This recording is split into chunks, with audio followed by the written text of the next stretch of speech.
Hi everyone, this is my week 1 video discussion post. I wrote down some notes so that I don't forget what I'm going to say.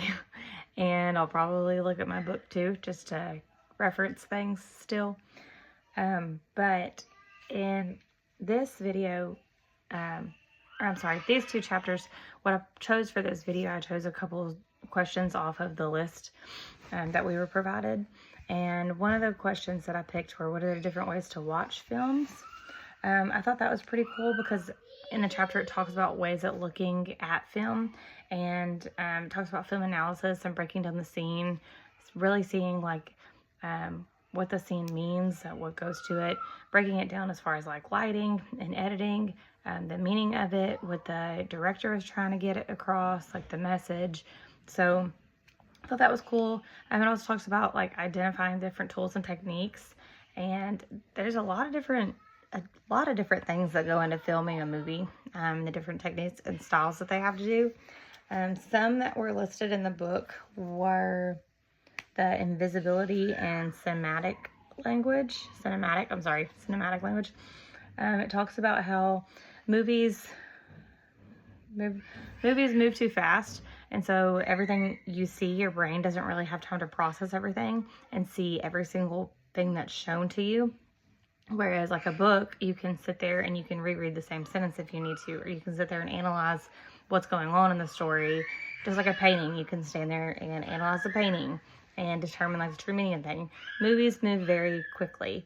So it also talked about like a movie shot. It's capable of delivering multiple different visual and audio scenes very quickly, where your brain doesn't really have time to process all of it. It also said that the filmmaking pioneers created film grammar or cinematic language it affects how we interpret visual information. So it allows us to absorb the meaning of it and interprets how we view it. It talked about cultural invisibility, how it favors stories to reinforce beliefs. Whatever you believe in your culture, just reinforcing kind of all those different beliefs. Talks about implicit meanings and explicit meanings, where implicit meanings are they dig deeper than surface level. They really like look into the true meaning of what's going on, whereas explicit is just surface level really.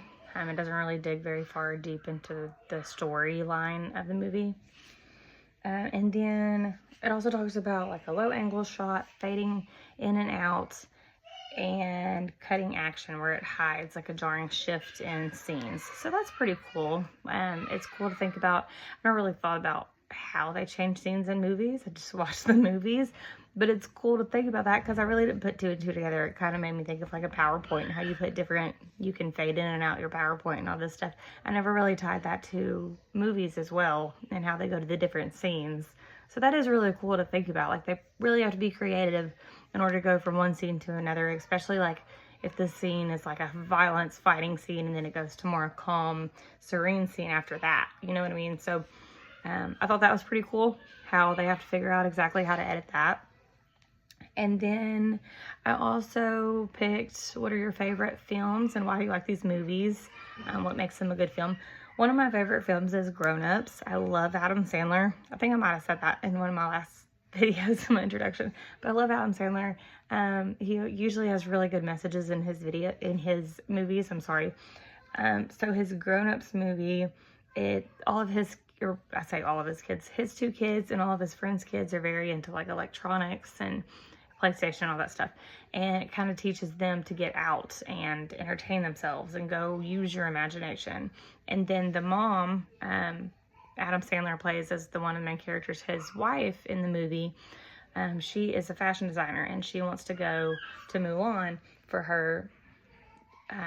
There's a fashion thing in Mulan that she wants to go to, and she ends up deciding not to go because she realizes that family is more important and her family wants to be with everyone else and playing and have a good time on vacation, and so she decides to cancel that.